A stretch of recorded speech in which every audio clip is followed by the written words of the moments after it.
Fran toma una respiración profunda como si quisiera meterse el mar entero en la nariz.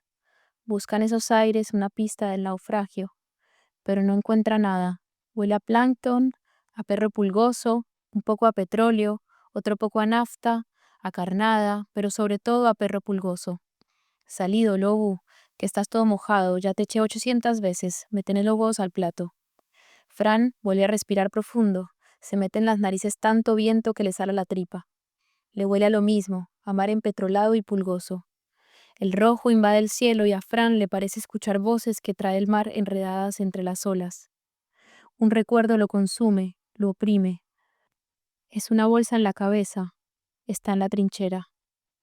Cara sucia, uñas negras, el barullo de sus compañeros hablando se funde con la música de la radio. Comparten un pucho, huele a tierra, a pólvora y a hambre.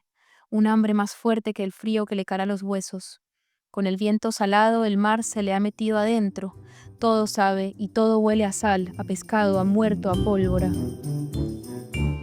Hola a todos, bienvenidos a Paredro, el podcast de libros, autores y demás actores del mundo literario. Mi nombre es Camilo Hoyos y les quiero dar la bienvenida a un capítulo en el que van a conocer una de las voces más potentes y reveladoras de la narrativa colombiana reciente, como lo es Laura o Laya Restrepo Guzmán. Estuvimos hablando con ella acerca de Mangos, que fue el cuento ganador del Premio Iberoamericano de Cuento Julio Cortázar en el 2022. Un cuento, un relato largo, en el cual reconstruye la violencia rural desde una mirada íntima, sutil y profundamente humana, repasando un escenario que muchos colombianos y por qué no latinoamericanos van a reconocer, como son los retenes militares de las carreteras en ese calor del departamento colombiano que se llama el Tolima y específicamente muy cerca a un pueblo que se llama el Guamo. Y luego estuvimos hablando también acerca de La Primavera de los Gallos, su más reciente libro de cuentos publicado por los amigos de Yarumo Libros,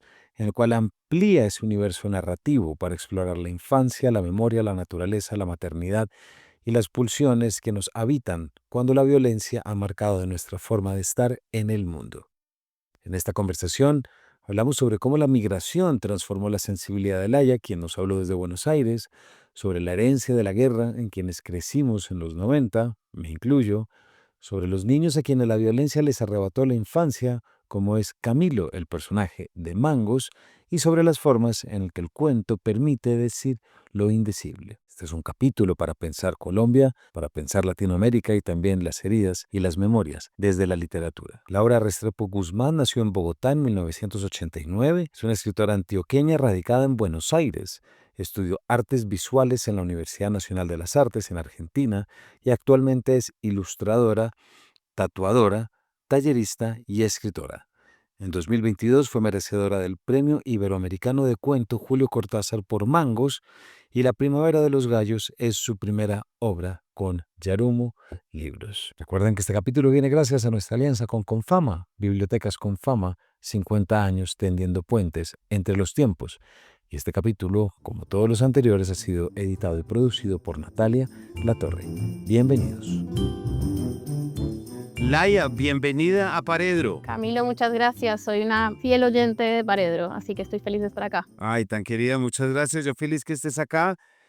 Yo conocí y que la audiencia sepa, porque seguramente a ellos les pasará lo mismo. Conocí recientemente Mangos, que fue el cuento con el que ganaste el premio Julio Cortázar en el 2022, editado en Vientos del Pueblo, una colección muy bonita del Fondo de Cultura Económica. Y recientemente, tu más reciente libro, que es La Primavera de los Gallos, en Yarumo Libros. Saludamos y también hemos tenido de acá una escritura, Laya, increíble, me parece que muy refrescante y que nos pone a pensar mucho en cómo escribir. Entonces, este es un capítulo para ponernos al día. ¿Por qué no nos cuentas un poquito de ti? Nos hablas desde Buenos Aires, escribiste, dejaste de escribir, la pandemia te devolvió, además de escritora, tengo entendido que eres tatuadora y otra cantidad de cosas. ¿Por qué no nos cuentas? Bueno, así como dijiste, yo me vine a Buenos Aires a los 19 años y pues en una mudanza me di cuenta que escribía, pero no le paraba muchas bolas y dije, esto me gusta, podría seguir y justo cayó la pandemia y dije, bueno, es el momento, empecé un taller, empecé a escribir Y de ese taller empezaron a nacer estos cuentos que están en La Primavera de los Gallos y que es Mangos también. Y Mangos fue el primero que terminé. Y cuando terminé dije, bueno, que lo lea alguien que no me conozca. Y empecé a buscar un concurso que lo recibiera. Y busqué concursos en Colombia, no encontraba, y apareció este de Cuba y lo mandé y gané. Así fue como muy vertiginosa mi historia con la escritura. La realidad es que siempre escribí, pero nunca tomándomelo, digamos, muy en serio. Pero cuando empecé el taller fue como que me di cuenta que tenía como una lava necesitando salir y empecé a escribir muchísimo, muy aplicada. Y cuando pasó lo de Mangos dije, bueno, no, acá evidentemente hay algo. Y bueno, soy tatuadora hace casi 8 años, me dedico a eso, doy talleres de dibujo, también soy ilustradora, Mangos está ilustrado por mí. em, y bueno, eso, vivo en Buenos Aires, tengo una hija. Bueno, pues Laia, muchas gracias. Es increíble cómo pasas de escribir a buscar el premio y de repente a ganártelo. ¿Por qué no nos cuentas un poquito de antes cuando escribías? ¿Cómo fue tu formación? O sea, así haya sido intuitiva, así haya sido desde la pura suerte, pero ¿cómo te empezaste a relacionar? Porque todo lo que nos dices tiene mucho que ver con el trazo y con la escritura, porque el tatuaje no deja de ser trazo y escritura, así como la ilustración tan bonita además que acompaña a Mangos. Pues mi abuela era escritora y creo que eso generó como tener contacto con el proceso de escribir, ¿no? Yo siempre me la acuerdo a ella escribiendo en su computador, también lo mismo, como que ella, yo sentía que no paraba, no tenía ese momento como de pensar si le llegaba la inspiración, sino que se sentaba y escribía. Entonces, tener eso cerca me permitió a mí como entender que eso era un camino posible. Yo nunca escribí diarios, pero sí, cuando veo mis notas me doy cuenta que escribía, no sé, memorias o historias que se me ocurrían, y quizá en el colegio esas historias las llevaba como a algún final, pero no sé por qué nunca lo pensé más en serio. Y fue acá en Buenos Aires cuando una vez estaba haciendo una mudanza, me encontré muchos cuadernos en los que me di cuenta que evidentemente era algo que hacía muy aplicadamente. O sea, yo me subía a un transporte público y estaba escribiendo, llegaba de casa, de la calle a la casa y estaba escribiendo cosas. Como que me di cuenta que había una constancia porque como que de alguna manera es como que soy más aplicada escribiendo o hay algo que se derrama mejor en mí en la escritura que en el dibujo, como yo no estoy dibujando todo el tiempo, pero sí estoy escribiendo. Y entonces como que el taller me permitió darle cauce a eso, ¿no? Entender que evidentemente sí era un camino posible, que no solo mi abuela podía ser escritora, digamos, no era que lo pensara así ni nada por el estilo, pero yo nunca me imaginé siéndolo y de repente, bueno, llegué a eso. Hay algo muy interesante, Laia, que yo creo que mucha gente que nos escucha y que está comenzando a escribir o que escribe, en lo que nos cuentas, creo que parte de lo que nos dices es como la relación que tú tenías con la escritura era más de tránsito, no de finalidad. Una cosa es escribir por la necesidad de escribir, otra cosa es escribir para publicar. Eso nos recuerda siempre que quien escribe para publicar y para darse a conocer está tomando un camino un poco más arriesgado. Claro, sí, no, a mí no puedo pensar en escribir para publicar, como que hay algo que de mí no sale en ese momento, me trabo. Para mí surge de una manera muy fluida y no es que no cuento mis historias, pero eso digo, como no escribí nunca a diario, pero hay algo como creativo en mí que se vincula mucho con la escritura y que me permite a mí como abrir espacios donde que que se me limitan en otros espacios del arte. Por ejemplo, no sé, en la ilustración me quedo corto con lo que siento que puedo llegar a contar o en la escritura, como que siento que la escritura me permite ser, como traer sonidos, sabores, imágenes, que eso no lo logro en el dibujo. Sí, eso es lo que siento que me da la escritura y siento que para mí es como más amplia y más rica cuando no tiene un fin en sí mismo, más que el divertirme, ¿no? ¿Y a quién comenzaste a leer, Laia, para empezar a desarrollar esa sensibilidad? ¿O tampoco tienes referentes así muy claros? No tengo referentes muy claros. Siempre picoteé mucho los libros. Cuando era más joven, me costaba mucho centrar la atención en cosas, entonces abría un montón de libros y empezaba y nunca, no terminaba demasiados. O sea, claramente leí mucho, pero no soy una gran terminadora de libros, soy una gran empezadora de libros. Pero para escribir me parece que no solamente me baso en la literatura, sino también en el cine, me gusta mucho escuchar música, me gusta mucho salir a caminar y ver lo que pasa en la calle para escribir. Creo que de ahí surge la mayoría de mi escritura, pero para estos cuentos de La Primavera de los Gallos y para Mangos leí Selva Almada, Samantha Schweblin, Laura Ortiz, Mariana Enríquez, leí Juan Cárdenas. Bueno, ahora se me ocurren esos. Pero además es increíble porque entre los nombres que mencionas, pues Juan Cárdenas está, que está aquí para la audiencia, tenemos 2 capítulos con él, aquí en Paredro, pero claro, hay algo que a mí me llama la atención con lo que nos cuentas, y es que Mangos, por lo menos, parece escrito como si nunca te hubieras ido de Melgar, Apulo, de los planes del Tolima, de Guamo, ¿cierto? Pero también las referencias que nos da son unas referencias y sé que hay mucha gente que nos escucha también desde Argentina, o sea, que los saludo mucho, hemos aumentado audiencia en Argentina, pero también los referentes son de autoras que han sido muy relevantes acá, como Laura Ortiz con Sofoco y su última novela, que también la tenemos acá, pero que ni qué hablar de Mariana Enríquez y de Samantha Schweblin. ¿Cómo has conciliado esta relación entre desarrollar una escritura más madura y más profesional en Argentina, en Buenos Aires, pero también con estos referentes que yo sé que son latinoamericanos, pero el mango es muy de acá, por la naturaleza, ¿cierto? Y por todo, y ni hablar, pues ya cómo llegaremos a todo. ¿Cómo fue esa combinación y qué encontraste de retador, de recompensas? Esa combinación, ¿cómo te resultó? Pues para mí escribir de alguna manera me doy cuenta que es como conectar con mi memoria colombiana, ¿no? Como en la migración siento que constantemente desde que llegué estaba tratando o estoy tratando de no perder mis raíces, de no perder cómo hablo.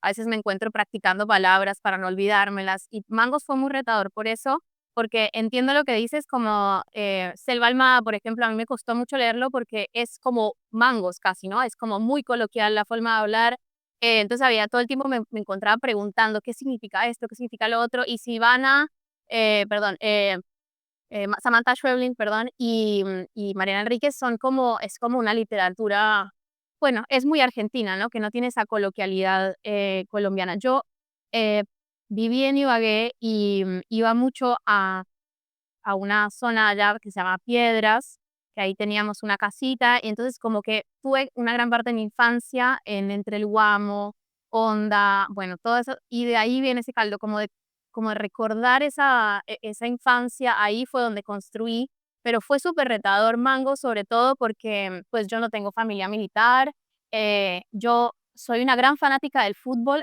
pero soy fanática del fanatismo del fútbol. En realidad, yo no sé nada de fútbol, entonces, para escribir Mangos, yo necesitaba que pareciera que yo era más o menos una relatora de fútbol y tenía demasiado conocimiento, así que me dediqué mucho a estudiar y pensar, y sí, no solamente traer a mi memoria, porque había cosas que excedían mi memoria, ¿no? De alguna manera. Siento que lo que me gusta de, no sé, de Samantha y de Mariana Enríquez es esa extrañeza, esa oscuridad dentro de la luminosidad de la infancia, ¿no? Em, pero al mismo tiempo, para mí, como es esencial que en mi escritura, a pesar de que esté esa oscuridad y esa luminosidad, que esté como el campo, como que es lo que yo más extraño de Colombia, las montañas, el verde, y yo quería que, o sea, siempre quiero cuando escribo que poder narrarla ese como el vaho de cada lugar, ¿no? Porque en La Primera de los Gallos también hay cuentos que son argentinos, hay uno que es muy, muy argentino que sucede en Villa Gesell, y también fue un poco pensar en la misma esencia, como quiero traer a mi memoria, como dejar en este cuento como encapsulada la memoria de Villa Gesell. Es un poco lo que intento hacer con mi escritura. Sí, eso iba a decir, ahorita vamos a llegar a ese partido, a ese Colombia-Paraguay del 12 de octubre del 2005. Vamos a llegar ahorita que están Mangos, pero ya que mencionaste la migración, eh, Laura, por ejemplo, Laura Ortiz, cuando nos estuvo acompañando, nos contó también lo que suponía estar la migración, la sensación. Luego es un tema que inevitablemente ha permeado gran parte de una literatura contemporánea latinoamericana, ni hablar de Brenda Navarro, también de Gabriela Wiener y tantos otros que están pasando ya desde España, ¿no? Que están de nuevo visitando el tema de la migración.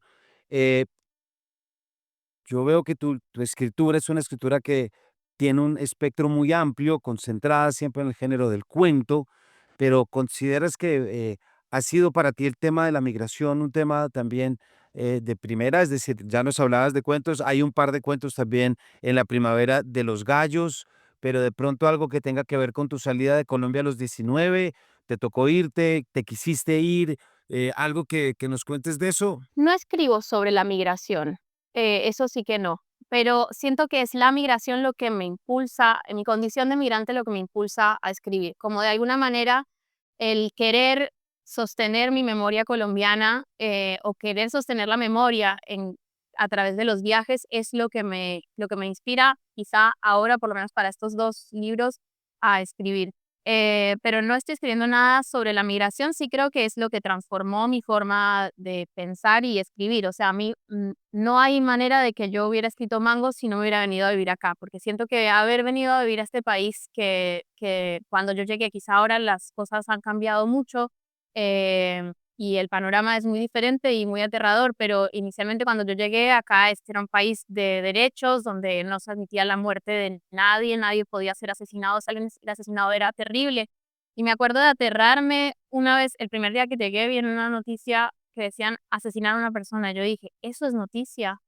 Y ahí dije, eso es noticia, porque para mí no es noticia. Y ahí empecé como a cuestionarme un montón de cosas de la naturalización de la violencia. Creo que eso es lo que más impulsa mi escritura, como la naturalización de la violencia, que es algo que me impacta mucho a mí, como qué pasa con nosotros cuando nos criamos en la violencia, qué hace de nosotros la violencia más allá de, porque siento que en nuestro país somos tantas las generaciones ya criadas con violencia que, que ya nos corre entre las venas, ¿no? De alguna manera. Entonces, eso sí es quizá lo que atraviesa más mi escritura. La migración me hace repensar, pensar todo esto, pero no es que la escriba. Laia, Mangos, eliges un escenario y un grupo de personajes que son latinoamericanos, pero debo decir son tremendamente colombianos, por lo que a muchos de nosotros nos recuerda lo que es un retén militar.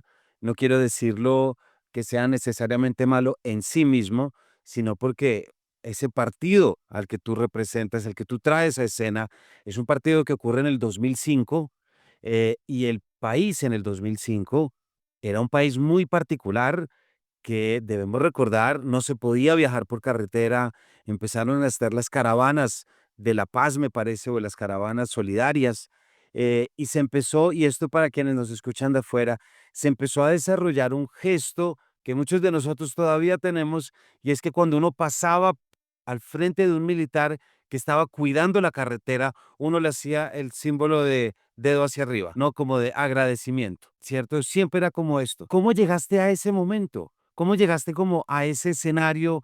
Porque ya nos dices que la violencia estaba, pero me interesa mucho cómo llegas a hacer este caldo de cultivo de una Colombia en pleno 2005 con todos los elementos de violencia, la seguridad democrática de ese gobierno de Uribe, el momento del auge. ¿Cómo se empieza a estructurar este cuento?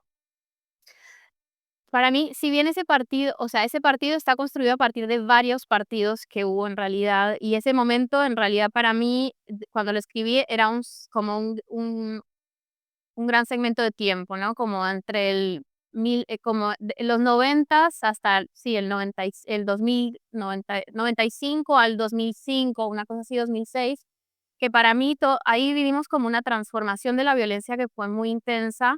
Y para mí siempre es un recuerdo muy fuerte, porque a mí me encanta viajar por carretera y siempre fue un recuerdo muy fuerte el momento en que se dejó de poder hacer y el momento en el que empezó a dejarse de hacer, ¿no? Yo me acuerdo estar viajando en carretera y 1 kilómetro la guerrilla, otro kilómetro el ejército, y cómo se empezaba, me acuerdo el juego de botas de caucho, botas de cuero, ¿no? Todo eso, cuando eso ya dejó de ser, ¿no? No, ahora todos tienen botas de cuero, como qué es lo que nos trae a todos, porque yo siento que cuando llegó la seguridad democrática, para nadie fue como conquistada, o sea, yo no sentí que en el campo se conquistara ninguna seguridad.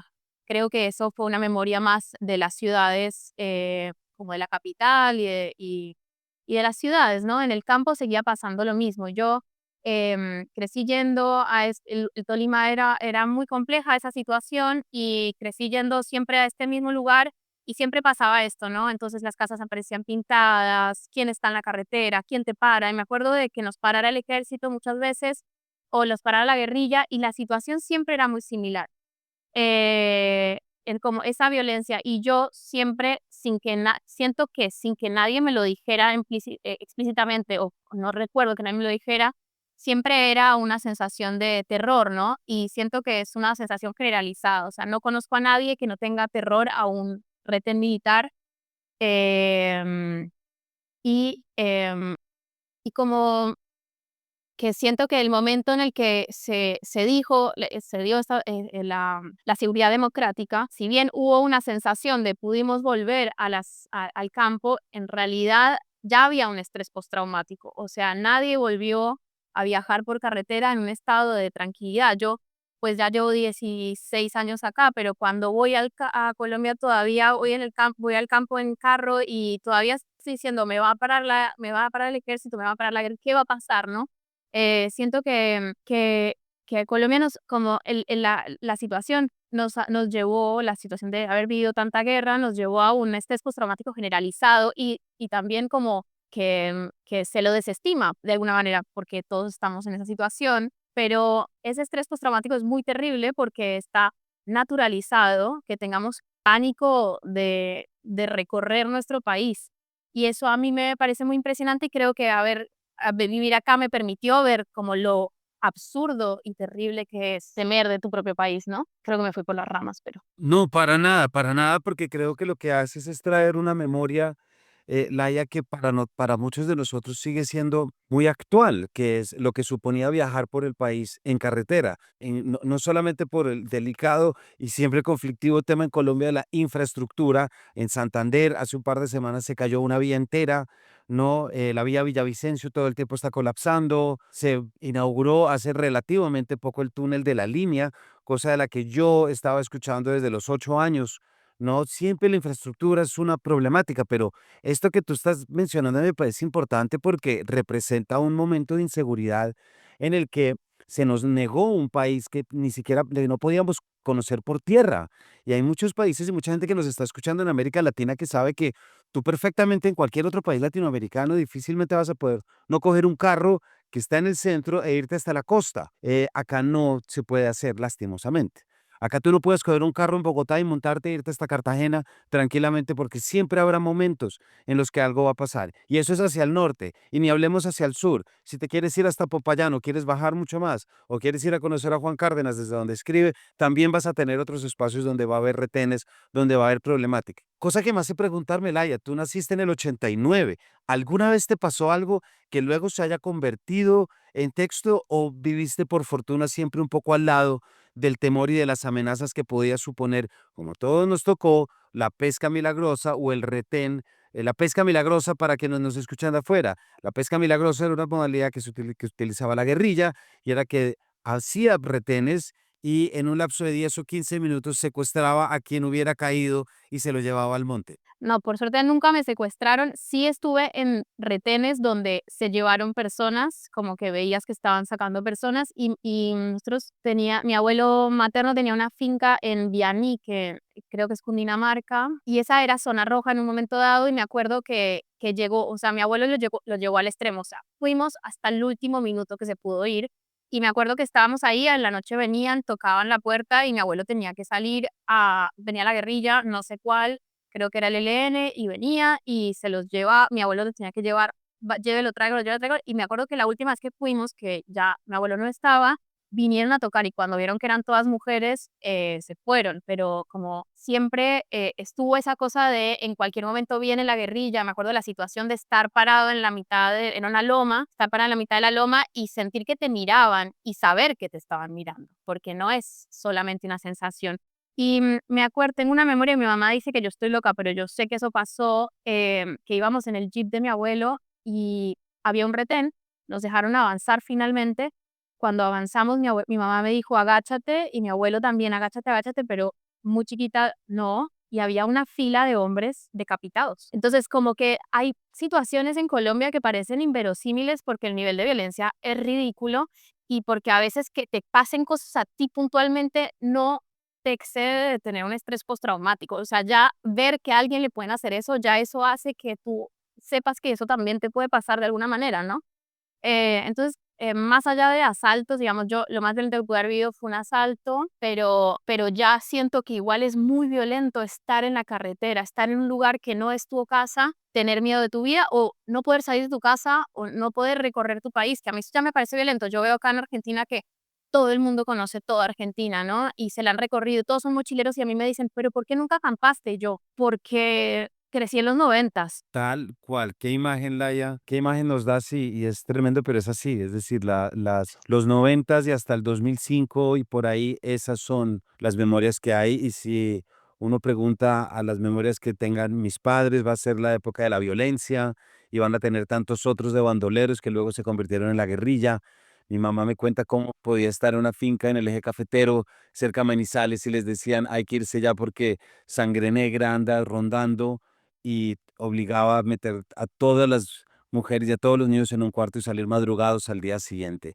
Ese es el país que tenemos y ese es el país que estás representando en estos cuentos. Para todos estamos hablando con Laia Restrepo Guzmán, Laura Restrepo Guzmán, autora de Mangos, que fue el cuento ganador en el 2022 de la 20ª edición del Premio Iberoamericano de Cuento Julio Cortázar, y quien recientemente ha publicado, ya vamos a llegar a ella, La Primavera de los Gallos en Yarumo Libros. Ahí sí ya apareces como Laia puntualmente. Recuerden que este capítulo viene gracias a nuestra alianza con Fama.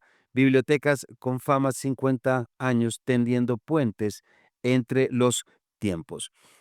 Laia, antes de que entremos a La Primavera, que esto es más reciente, quedémonos un poquito más en Mangos, porque me interesa entrar en la carnalidad de los Mangos. Listo, tú sabes, quieres visitar la violencia, ya nos has contado un poco todo esto que sale, pero ¿cómo decides o cómo logras escribir un texto sobre la violencia tan fuerte, tan marcado, pero en ningún momento caer ni en lugares comunes? Creo que consigues en este cuento esa proporción, esa teoría del iceberg de Hemingway, ¿no? De se cuenta el 10% y se oculta el 90%, porque en cada lugar sabemos que hay algo que se está sugiriendo y hay algo que tenemos que inferir como lectores. ¿Cómo llegaste ya a ese momentico en el que Jaramillo, si no estoy mal, creo que podemos contar el comienzo, hay un disparo, hay un perro muerto y ahí desencadena una violencia soterrada? Sistemática. Pues yo empecé a escribirlo, cuando lo empecé a escribir, la propuesta era pensar 5 imágenes y en ese momento supe cómo tenía que empezar y cómo tenía que terminar. Y supe que caprichosamente tendría que haber un partido de fútbol, que a mí me parece que los partidos de fútbol tienen algo que es un poco lo mismo que de alguna manera genera la guerra, ¿no? Que es esta cosa, estas pasiones exacerbadas, sin sentido, pero en el fútbol maravillosas, que son como alucinantes, ¿no? Como yo todavía trato de entender cómo nace la pasión del fútbol. Y acá lo estoy viendo en mi casa con mi hija y mi compañero. Y para mí era importante es importante la muerte del perro porque era mi manera o es mi manera de contar de una manera que llegue más, como que afecte más o que le llegue más a las personas. em, ¿Qué pasa cuando muere alguien, no? Que alguien que no vemos, alguien que no sabemos quién es, alguien en la ruralidad, que de alguna manera, porque Mango surge mi idea de Mango surge cuando se vota el plebiscito de la paz y pierde la paz.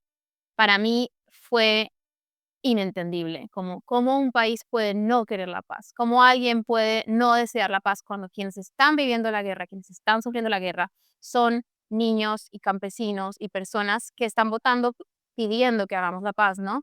Y entonces ahí empiezo a pensar cómo puedo narrar una historia en la que llegue a entenderse quiénes son realmente los vulnerables, ¿no? Y qué pasa con esos niños. Entonces, de alguna manera, es como que la escena del final es igual todas las escenas que están sucediendo, ¿no? Todos pueden ser todos esos personajes, ¿no? Hay un niño y ese niño podría haber sido ese perro, pero Jaramillo o cualquiera de los militares podría llegar a ser ese niño y ese niño podrá llegar a ser cualquiera de los militares en algún momento, ¿no? Porque el futuro de un niño en el campo en Colombia es ese. O sea, si pensamos en el porcentaje de personas que puede acceder a la educación pública y el porcentaje de personas que puede salir del campo para pensar en otra posibilidad que no sea la campesina en medio de un contexto de guerra como el que había en ese momento, es muy limitado, ¿no? O sea, un niño puede, siendo campesino, si por más de que quiera dedicarse a cultivar con su familia, él va a tener que ir al ejército o va a tener que ir a la guerrilla, quiera o no, porque en algunos contextos no es una decisión de ellos, ¿no? Entonces, para mí era importante porque yo siento que nosotros no terminamos de conectar sensiblemente con los militares. O sea, a uno se le olvida que son niños, porque es que son apenas mayores de edad, entonces son adolescentes, son niños que perdieron su futuro, o sea, porque un niño que va a la guerra no vuelve siendo esa misma persona, ¿no? Para mí es esencial. Entonces, para mí era interesante que se fuera generando un caldo de cultivo que explotara en eso, pero que finalmente es la cotidianidad de un montón de personas, ¿no? Y para eso siento que usé el partido de fútbol como una herramienta que, que, que acrecentara esa pasión y esa violencia. Hay algo que ya que mencionas al niño, el niño que trae los mangos, hay una dupla porque para la audiencia es el retén, ocurre la muerte del perro, el capitán obliga a un castigo por lo que acaba de pasar y luego se empieza a desarrollar todo esto en medio del calor, en medio del agotamiento, porque pues quien no haya viajado a Guamo o por donde tú traes, pues es un calor brutal, es decir, es una cosa tremenda. Pero entra este niño que lo mandan con unos tamales y que aparece y que sube a coger unos mangos, que es de donde viene. No, hombre, y se revela una relación y unos diálogos entre el niño y el capitán que son muy significativos. Quisiera solamente traer uno, que es cuando el capitán le pregunta: ¿qué? ¿Y su mamá sigue solterita? Y dice: solterita no, viuda. Sí. Creo que en ese cruce hay mucho que desenterrar. Sí, porque para mí, como que era importante como todos los aspectos de la violencia. O sea, para mí este cuento no es un cuento de violencia explícita, es un cuento de las sutilezas de la violencia, ¿no? De las capas, de las entrecapas de la violencia. Em, y y para mí esas son las sutilezas y las entrecapas de la violencia, ¿no? Entonces, para mí cada cosa que dijera cada uno era importante, para narrar el el caldo, o lo que se estaba cocinando de violencia, o lo que se vive de violencia, ¿no? Em, y por eso, ese niño, Camilo se llama, que, va porque su mamá lo manda a vender tamales a ese lugar, eso también es un símbolo de violencia terrible, porque ese niño los niños tienen que estar jugando, tienen que estar, estudiando. Pero cuando hay un lugar de tanta violencia y de tanta marginalidad, eso es lo primero que la violencia le arrebata a los niños, ¿no? La posibilidad de tener una infancia. Y, y para mí, era esencial que él estuviera sometido a esos niveles de violencia sutiles que son terribles para poder seguir calentando la situación. Me haces pensar, Laia, en esa imagen. Yo no sé si se ha escrito o no, seguramente que sí, pero de esa imagen que tiene García Márquez en Cien años de soledad, que es cuando el buen día coge al niño y se lo pone en los hombros minutos antes de la masacre. Y el narrador dice: muchos años después nadie le creería todo lo que vio. Y son esas formas de cómo queda encapsulada, queda sembrada la violencia con el niño que está encaramado.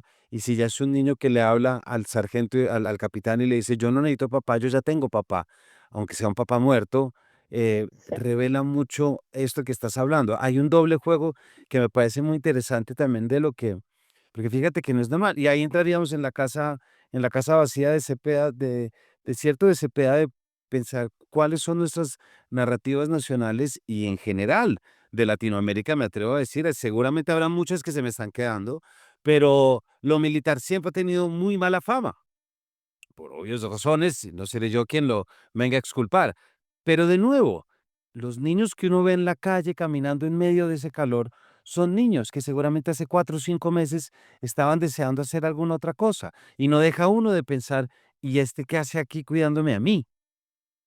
Es decir, ¿qué hace aquí cuidándome a mí? ¿Qué tiene de juego? Y ahí es donde entra la dificultad de muchos discursos patrióticos y patrioteros de vaya a defender la patria, mijo, vaya y defienda la nación. ¿Qué es la nación para un niño que sale de la ruralidad, que nunca ha recibido absolutamente nada, que si no fuera por tiempo estaría en la guerrilla por obvios motivos? Creo que hay visitas también lo que supone la tensión, la camaradería a veces, pero también la violencia que se ejerce y se desarrolla en un entorno como ese. Y ahí sí no voy a contar del final, ni mucho menos. Sí, sí, para mí eso, como siento que con toda la razón, en Colombia narramos mucho la violencia, pero a mí como que me parece que de alguna manera esa violencia escalada no nace de la nada. O sea, hay un volcán que está calentando la lava lentamente para erupcionar, ¿no? Y entonces en Mangos lo que fue para mí muy importante fue pensar cuáles son las sutilezas de la violencia. Em, ¿Qué hemos naturalizado que es terrible? Por ejemplo, eso, que un niño no pueda soñar con nada más y que esté obligado a defender la patria. ¿Qué es? Hay unas narrativas muy interesantes de Pilar Lozano, en la que habla de cómo un niño en un pueblo de la ruralidad tiene dos, o se vuelve guerrillero o se vuelve el conductor de la retroexcavadora para sacar del pantano en el que seguramente viven. Pero Laia, nos quedan unos minutos, queda aquí Mangos ya, la audiencia, para que lo vaya a buscar. Recordamos de nuevo, ganador en el 2022 del Premio Iberoamericano de Cuento Julio Cortázar, pero no podemos tampoco no referirnos a lo que es tu más reciente libro, Laia, La Primavera de los Gallos, publicado en Yarumo Libros. Dejas de escribir, decides escribir, te ganas el premio con un cuento de más de 40, 50 páginas y luego recalas de nuevo sobre estos cuentos que dices que ya habían sido escritos. ¿Por qué no nos cuentas un poquito? Aquí también hay perspectiva infantil, también hay temas metidos de la violencia, también hay cuerpo, también hay maternidad. ¿Por qué no nos cuentas un poco qué puede esperar la audiencia cuando vaya a buscar este libro, más ahora que ya viene la Navidad? Estos cuentos, como fueron creciendo y naciendo todos al tiempo que Mangos. Mangos fue el primero que terminé y La Primavera del Gallo lo terminé de escribir el año pasado. Y ahí, acá siento que lo que sigo explorando, ¿no? Como la violencia, la infancia, el trauma, la maternidad, la soledad, lo que queda de la guerra. Pero al mismo tiempo, todo esto que suena terrible, pensado desde los lugares quizá más dulces o con la búsqueda de que quede algo de dulzura dentro de eso, porque yo siento que no existe tanta oscuridad si no hay algo de luminosidad, ¿no? Entonces, son 10 cuentos en La Primavera de los Gallos, en los que hay un recorrido súper amplio desde diferentes voces, diferentes personajes, y muy diferentes historias, em, algunas muy terribles y otras muy luminosas. Creo que eso es lo que me gusta hacer en la escritura, como tocar todos los puntos em, sensitivos, digamos. Y ahí aparece algo de nuevo que es lo animal, ¿cierto, Laia? Y con esto me refiero de pronto a la primavera de los gallos, ¿no? Porque pues ya el lector de Mangos ya verá lo que es el papel y ese es otro tema, los gallos de pelea. Y además que son unos dibujos muy bonitos los que tú presentas. Em, y sobre todo tenemos el Jael, el elemento del animal pacífico sobre el que tú reflexionas, cómo confluye este también microuniverso, creo que está en las 2 partes. Sí, a mí me gusta mucho pensar en la animalidad del hombre, digamos, como que en nuestra esencia más salvaje de alguna manera, ¿no? Como cómo sería o cuál sería la actitud de cada uno de nosotros sin eh, lo que la sociedad aplaca.